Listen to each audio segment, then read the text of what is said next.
Welcome to Bingley St Ives. For this video in partnership with Motocaddy, we've got tour caddy Billy Foster. He's going to be calling on all of his experience from caddying for the likes of Sevi Ballesteros, Darren Clark, Lee Westwood, and right now Matt Fitzpatrick. He's using the Motocaddy M5 GPS electric trolley, and he's going to share all of his best advice to help you strategize around the golf course.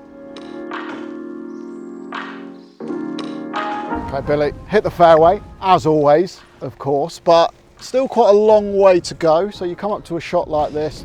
First of all, how far have we got? Well, we've got 165 to the front, 182 to the flag kit. So, you know, normally 182 for a pro golfer would be a 7-iron, let's say, for example. Today, you've got to factor in, you know, you probably play a couple downhill, so 180.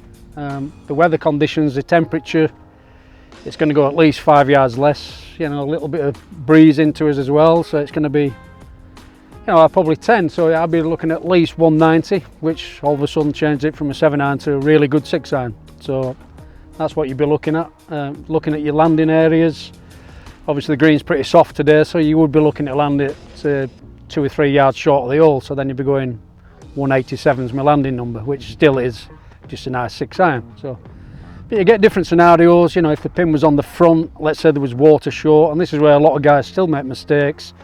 They were going, right, well, I've 180, you know, it's a 7-iron, because I want to land it 180, but actually you don't, because the pin's on 6, you're going over water, so you'd be looking to land it at least 5 yards past the hole, so you'd be adding it 185, which would probably change it from a 7-iron to a 6-iron, because if you hit a good 7-iron, lands on the front, spins a bit, you're in the water, so you're protecting yourself, in it a little bit past to the fatter part of the green and taking the hazard out of play. But right now for you, it's a good solid 6-iron, mate.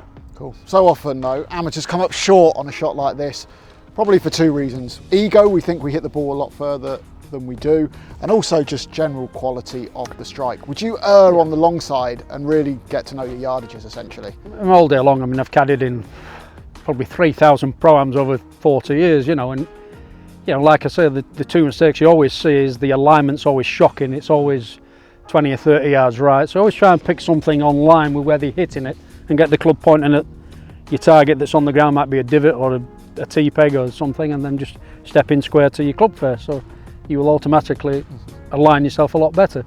But yeah, definitely the strike of the shot is key. You know, it's amateurs don't really know how far they fly every club, but I mean, if you went on the practice ground and hit a load of 7-irons and said, well, I fly my 7-iron 150, you know, and you might have 155 here, well, guess what, I'm going to hit a good 7-iron, but you misstrike it a lot. So I'd always recommend it in one club mode and swinging it smooth instead of trying to smash the lights out of it and hoping you hit out the sweet spot, which you might do 1 in 10, but as amateurs we don't. So I would always say use an extra club, swing it smoother. And then, you know, if you pin high, you're obviously going to be a lot closer. Even if you're left or right, you're going to be a lot closer to the hole than if you're 15 yards short. So it's simple maths, really. In most instances, is it better just to aim for the middle of the green? Almost forget about the flag. If you're an amateur, you aim for the middle of the green every time. You're going to give yourself a lot more putts for birdie, aren't you? That's not just amateurs, mate. I'm a caddy for Matt Fitzpatrick, and he has a chart that he's religious. You know, if the pin's cut 4 from the left, he'll never hit out the flag because he knows his dispersion with, say, a 7-iron might be 9 yards. So we'd always aim 5 yards right of the hole. So even if he tugs it a bit, it's still going to be on the left side of the green, you know. So yes, always hit in the middle of the green. The best players, Nick Faldo always talked about the cheese wedge, he called it. So he would say where the pin is and he'd have a wedge around the flag, and he would try and hit in the cheese wedge right or left of the hole, depending on which side of the green the flag is cut. So the best players in the world, again, limit the mistakes and keep it in the fat side of the green. Okay, so I'm certainly not one of the best players in the world, but I'm going to limit my mistakes. So was it 6-iron? 6-iron it is, yeah. Okay. There you go, all the best. Good luck, son. I need it, thank you. So there you go. If you are in a situation like this, it's a mid-iron, long iron in, make sure you know your numbers, aim for the middle of the green. And whatever you do, if there's water, a big bunker, do not go flirting with it. Hit the centre and give yourself a putt. Okay, Billy, this is an absolute classic. We're over in the trees. Got a little bit of a window here. We can come out sideways, plenty of options, but what's the right one? Yeah, well, as you can see, I'm in my usual spot here on the 9th hole at Bingley. Another pull-up off a tee.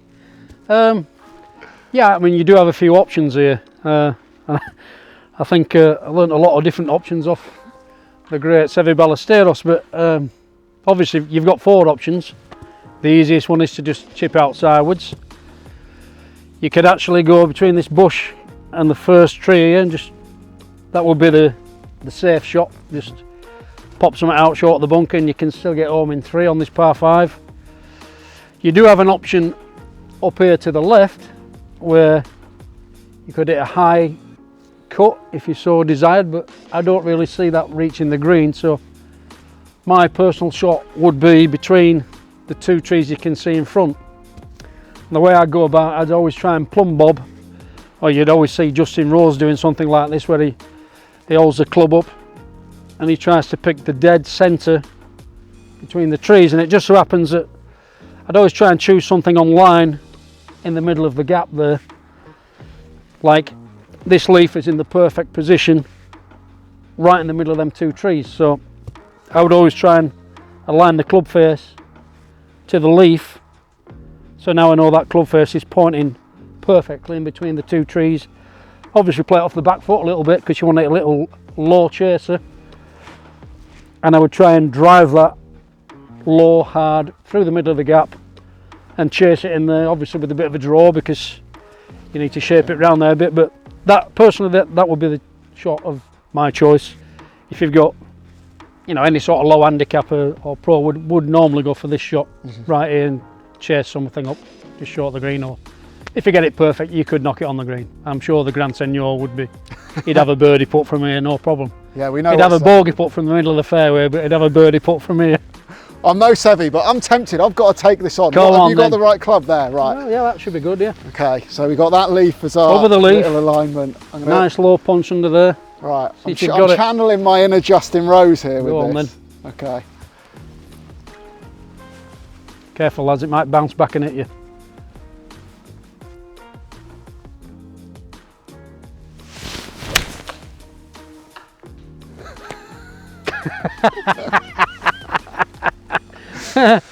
Always chip out sideways, ladies and gentlemen. I'm glad I could be here as the guinea pig to show you that it's not always the best thing to go chasing the tricky recovery shot. Chip out sideways, get it back in play, unless you're a good player like Billy. Like here. I said, good players will go for it. You should have chipped it out.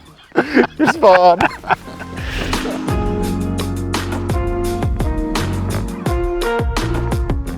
Okay, Billy, how far have I got? All right, let's have a look, Kip. Okay, we've got 85 yards to the flag. Okay, so that's not a full wedge. What do you do in this kind of situation? Again, you've got to know your landing numbers. Looking at that flag again, it's tight left, so I'd be recommending don't knock the flag out, because if you pull it a little bit, you're going to be in the deep bunker left. So you'd be aiming 2 or 3 yards to the right of the hole. I'm probably looking to land it pin high. The greens are pretty soft. Again, you need to know your yardages, and the only way to do that is, and I'll tell any juniors, the best way to make your game much sharper, don't spend so much time bashing drivers and long irons. I would spend certainly half your time hitting wedges or hitting a lot of chips around the green. So the more you practice your short game, the better. So you get the likes of Phil Mickelson. He'd just like put towels down on the range at 70 yards, 80 yards, 90 yards, 100 yards, 110, and he'd try and land it on the towels, you know, hundreds and hundreds of balls, try to land it on that spot. So you dial in your wedges, and you get to a stage where you can land it within 2 or 3 yards of that towel every time, and that's what makes champions great, by having a really sharp short game. The likes of Luke Donald got to #1 in the world because immaculate wedge player. Zach Johnson's got a green jacket and a claret jug, unbelievable wedge player, and even though you don't bomb it 320 yards, it just goes to prove that great champions have great wedge play. Okay, reasonably straightforward from the fairway. There's a juicy bit of rough over here, so I just want to see what you think about this lie. All right, Billy, this one, well, it's pretty juicy. It's not great, is it? How does this change the shot that we're able to play? Let's say we've got 90 yards here. You can see it's a wet, lush, thick grass lie. So this is going to come out dead. So, you know, if you were playing, you'd probably say that might be even be playing 110. So you'd be really thrashing a big lob wedge or trying to dig out a sand wedge, because it's going to come out at least 10 or 15 yards dead. But on the other hand, you draw a lie that's maybe 2 or 3 feet to the right of that. Let's take that one for example. So that is like burnt wispy grass. Yeah. You got a little wispy tuft of grass behind it. That is a potential exocet.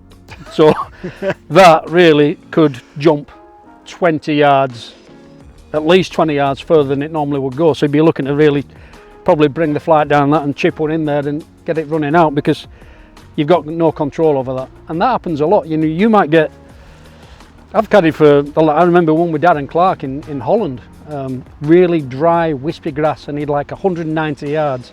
Well, that's a 6-iron, but it was such a dry wispy lie, he actually hit a pitching wedge. Wow. And it just comes out with no spin on it whatsoever, like a bullet, and it literally went 50 yards further than a normal wedge would go, because it was so fiery and wispy grass, and you get the grass between the club face and the ball, no spin on the ball, and it just really, it's like a bullet, and he hit it on the green from 190 yards with a wedge. And that's the difference between a juicy, wet, thick grass lie or the wispy little bit of grass behind it exocet, and it's reading the lies, and only experience can tell you to read lies. You know, it's like the semi-rough. You might be just in a normal semi-rough lie. Well, that's, say if you've got 180 yards, that's always going to come out 5 to 10 yards soft, because it's in the first cut of rough.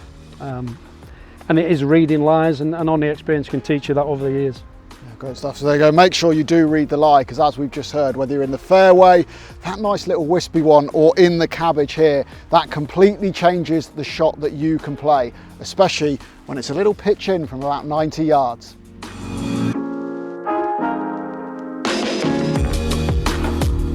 Okay, Billy, 250 yard par 4, slightly uphill. It's drivable. Now, normally I'll just reach for the big dog without even thinking about it, but what should we be doing on a hole like this?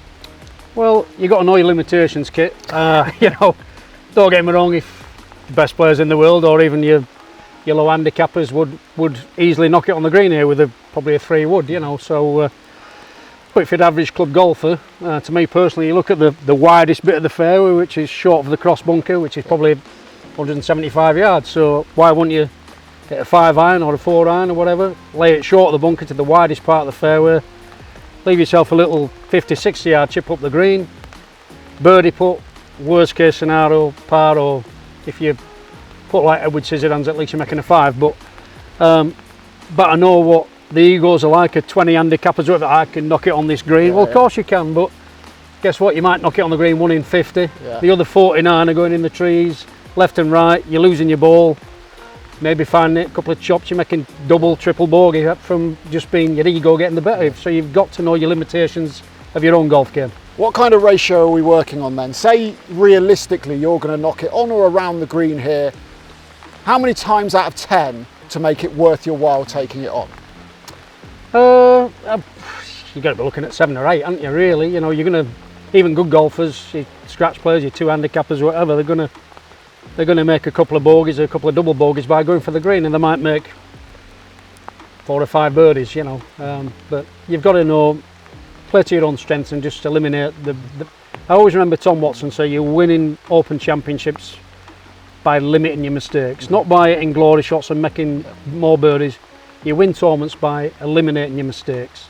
So the less mistakes, obviously the better the score. So just finally on this hole, when it comes to the layup, obviously we're focusing on the wider part of the fairway, that's what you want to hit it to. How much are you thinking about what second shot that leaves as well, and making sure that's a number or a shot that you're most comfortable with? Yeah, sure. I mean, when I'm walking golf courses, working for fits, exactly, I'll walk down, I'll look at the zones of roughly where you want to hit off the tee. It might be between 260 and 280, and that's the widest bit of the fairway, which will leave you, you know, maybe 140 to the flag, which would be a pitching wedge, or maybe a 9-iron into a little bit of breeze. And you might want to hit down the left half of the fairway if the pin's tucked behind the bunker on the right, say for example. So, you know, on this hole, I would say, you know, if the pin was back right, as a decent player, you'd be looking up the left half of the fairway to leave yourself a better angle in. So you look at these, certainly the zones off the tee, the yardages between, like I say, 260 and 280, then it'd be a 3 wood for fits into that area.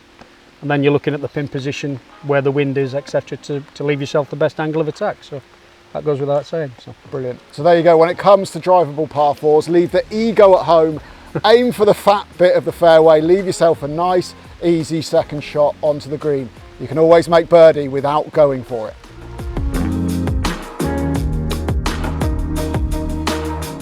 Okay, Billy, we're just off the edge of the green. Club selection and shot selection, vitally important with these little finesse shots, isn't it? yeah, I see it's changed a lot over the last 20, 30 years. The modern player, the modern young players, whatever, they miss a green, the first thing they do is reach for the lob wedge every time, you know. And like I say, you know, I caddied for Seve for all those years, and he never had a lob wedge. His maximum loft was 56. And you know, the players of that generation, your Ian Woosnams, your Faldos, your Bernard Langers, Seves, etc., Greg Normans, great chippers. And that seems to have been a bit lost with everybody just reaches for the lob wedge a la Phil Mickelson. But as you see, you've got a fairly straightforward chip here. So why would you want to land a lob wedge halfway to the hole? You know, it might get a soft bounce, it might scoot on, it might have a bit of side spin on taking it away. So how I was brought up from that generation was try and land it on the green as soon as you can with less loft. So you've got to judge what you can land it, say 2 yards on the green with a straighter face club. I'd see this as a pitching wedge. So you just pop it on the green and then the ball will run end over head and track like a putt instead of having too much spin and relying on the right bounce. So I would say a pitching wedge for this particular shot, landing it 4 feet on the green, sir. I'm gonna have to So give stick you that back lob wedge. the lob wedge then. Get rid of that, snap it in half. Okay. Never need a lob wedge, do you, apparently? No, not really. You good? No. Let's try a pitching wedge, see how you get on. Pitching wedge, so a little bit short. Get it just running a bit just land quicker. it 3 or 4 feet on the green there and just get it running towards the hole, Kit.